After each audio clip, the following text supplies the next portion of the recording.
મારું નામ બકુલ રાજાણી.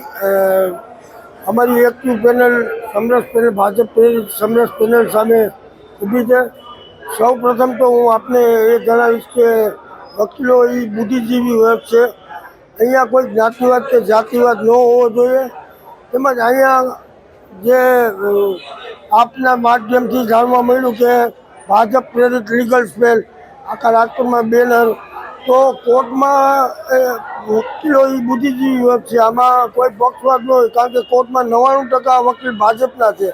હું પણ ભાજપનો સિનિયર કાર્યકર્તા છું.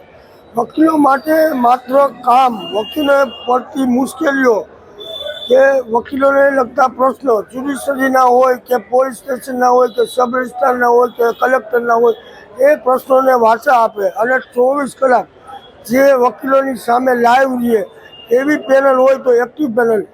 અને મેં 2019માં સમરસ પેનલને હરાવી, 2020માં સમરસ પેનલને હરાવી, 2021માં સમરસ પેનલને હરાવી.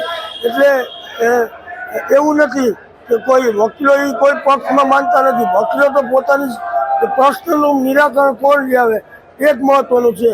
જેમ કે કોરોના કાળમાં વકીલોને પોલીસ અટકાવતા હતા, તો એમનું તાત્કાલિક પોલીસ કમિશનરને મળી અને કોરોના કાળમાં કોઈ વકીલોને ન અટકાવવા તેવું કમિશનર પાસે પસાર કરાયું ઠરાવ.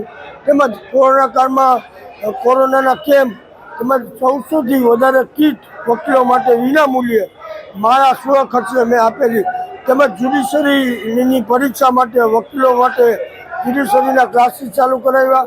તેમજ મારવાડી ખાતે 1400થી વધુ વકીલોનો લીગલ સેમિનાર કરાવ્યો.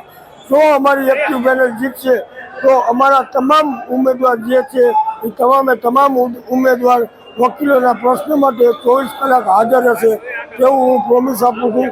જો અમારી પેનલ જીતશે તો આ બધા જ કાર્ય અમે કરશું. કમલેશ શાહ, બાર એસોસિએશન રાજકોટ, સમરસ પેનલના પ્રમુખ પદના ઉમેદવાર છે. આપ જોઈ શકો છો કે સમગ્ર ગુજરાતમાં બાર કાઉન્સિલના આદેશ મુજબ આજે ચૂંટણી યોજાય છે, ત્યારે રાજકોટમાં પણ ચૂંટણીનો જબરદસ્ત માહોલ છે. અમારા સમર્થકો ખૂબ જ મોટી સંખ્યામાં હાજર છે. અમને ચોક્કસ વિશ્વાસ છે કે રાજકોટ બાર એસોસિએશન સુકાન સમરસ પેનલના તમામ સુકાનીઓ જંગી બહુમતીથી જીતતી અને સંભાળશે.